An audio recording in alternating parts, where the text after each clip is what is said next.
તો હું સોયાબીન વાવી દેવા હે ને? હા સોયાબીન વાવી દેવા એવું થઈ ગયું છે. એવું થઈ ગયું. કેટલા વાવવાના હે? કેટલા વાવવાના હે?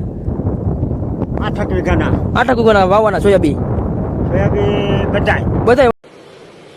અચ્છા ઠીક હે. માતાજી મિત્રો, કેમ છો બધા? મજામાં ને? મજામાં જોઈએ. મારો વિડીયો તો બધા મજામાં જોઈએ. અત્યારે હું વાડી આવી ગયો છું અને સોયાબીન વાવવાના છે આજે. અને આપણે આ ખેતરમાં સોયાબીન વાવવાના છે આજે. અને હમણાં તમે કહેતા હતા કે વ્લોગ કેમ ન થતા, વ્લોગ કેમ ન થતા, તો આપણે વ્લોગ ચાલુ છે, બંધ નથી કર્યા. તો ચાલો આપણે હવે આજે વાવેતર કરવાનું છે અને આપણે અત્યારે મુહૂર્ત કરવાનું છે. અત્યારે આવી ગયું છે ચોખા હે, મગ છે, જીફળ ને હમણાં આપણે એમાં મુહૂર્ત કરશું ટ્રેક્ટર આવે એટલે. તો ચાલો ત્યાં સુધી બને રહ્યો. પવનનો અવાજ આવતો હોય છે અને આપણે કે સોયાબીન વાવી દેવા છે. તો હું સોયાબીન વાવી દેવા હે ને? હા સોયાબીન વાવી દેવા એવું થઈ ગયું છે. એવું થઈ ગયું. કેટલા વાવવાના હે? કેટલા વાવવાના હે? 8 વીઘાના. 8 વીઘાના વાવવાના સોયાબીન. સોયાબીન બધાય વાવવાના હે. કેટલા વીઘાના વાવવાના અંદાજે? 8 9 વીઘાના. 8 વીઘાના વાવવાના હે. અને હમણાં થોડીક વારમાં ટ્રેક્ટર આવશે પછી વાવી અને ત્યારે આપણે મુહૂર્ત કરીશું.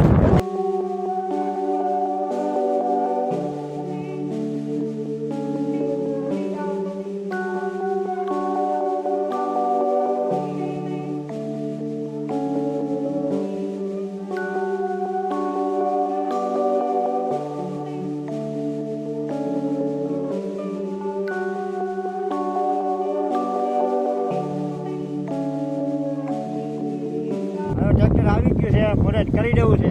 ક્યાં પૂગ્યું ટ્રેક્ટર? હા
ફાઇનલી આપણે હવે મુહૂર્ત કરી લીધું છે અને હવે આપણે સોયાબીન હમણાં વાવેતર ચાલુ કરીશું. ચાલો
સોયાબી હા સોયાબીન વવાઈ હે ગયા વવાઈ ગયા કેટલા ગયા સોયાબી 8 મણ 8 મણ ગયા સોયાબી ક્યાં ફાઇનલી અત્યારે આપણે સોયાબી વવાઈ ગયા છે 8 વીઘામાં તમે જોવો અત્યારે 8 વીઘામાં વવાઈ ગયા છે